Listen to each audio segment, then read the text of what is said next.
संथारा एक प्रथा है जिसके तहत जैन समुदाय के कुछ लोग अपनी मृत्यु का वरण करते हैं। संथारा आत्महत्या मानने या न मानने के संदर्भ में इसके नैतिक पक्षों तथा विपक्ष में दिए जाने वाले तर्कों का स्पष्ट वर्णन करें।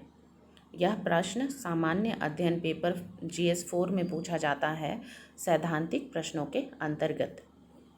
संथारा एक प्रथा है जिसके तहत जैन समुदाय के कुछ लोग अपनी इच्छा से मृत्यु का वरण करते हैं। इस प्रथा को कुछ संलेखना, समाधि मरण, इच्छा मरण और संन्यास मरण जैसे नामों से भी जाना जाता है। संथारा साधु साध्वी भी ले सकते हैं।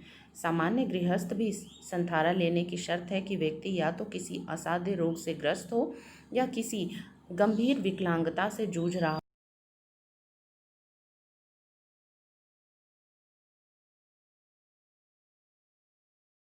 की अनुमति नहीं है। जैन धर्म सैद्धांतिक तौर पर आत्महत्या का पुरजोर विरोध करता है। संथारा जैसी परंपराएं कुछ अंतरों के साथ भारत के अन्य धर्मों में भी दिखाई पड़ती है। कई हिंदू साधुओं के संबंध में कहा जाता है कि उन्होंने समाधि ले ली। यह समाधि भी एक तरह से अपनी मृत्यु का वरण करना ही है। हिंदू परंपरा में संजीवन समाधि तथा पवेश जैसी धारणाएं भी विद्यमान है जो संथारा से मिलती जुलती है।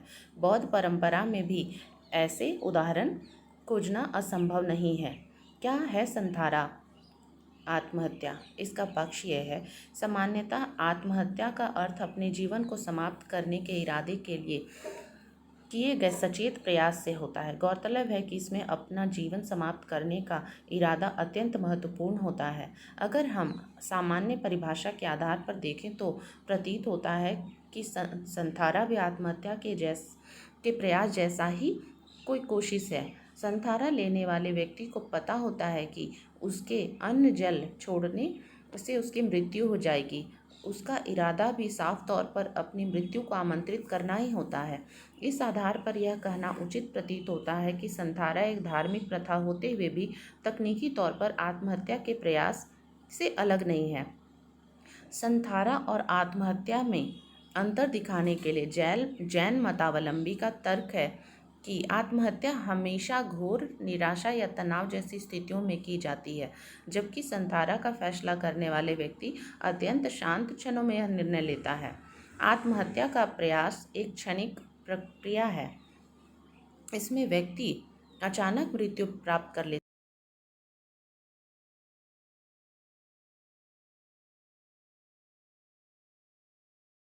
पीछे हट सकता है। आत्महत्या को समाज में बुरी नज़र से देखा जाता है क्योंकि यह पलायनवादी मानसिकता से जुड़ी है, जबकि संथारा लेने वाले व्यक्ति को समाज में अत्यधिक सम्मान के भाव से देखा जाता है क्योंकि वह उन सांसारिक प्रलोभनों तथा वासनाओं से मुक्ति की राह पर बढ़ता है जिस पर चलने की हिम्मत साधारण मनुष्य नहीं कर पाते। इसके विपक्ष में उत्तर है।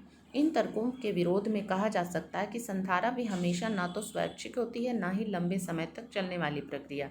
ऐसी चर्चाएं सुनने में आती है कि किसी बूढ़े पुरुष या महिला ने संथारा की घोषणा इस दबाव में कर दी है कि उसके घर के लोग आर्थिक रूप से कमज़ोर हैं। यह सुनने में भी आता है कि संथारा की घोषणा करने के बाद कई लोग भूख प्यास से परेशान होकर अपनी प्रतिज्ञा को तोड़ना चाहते हैं।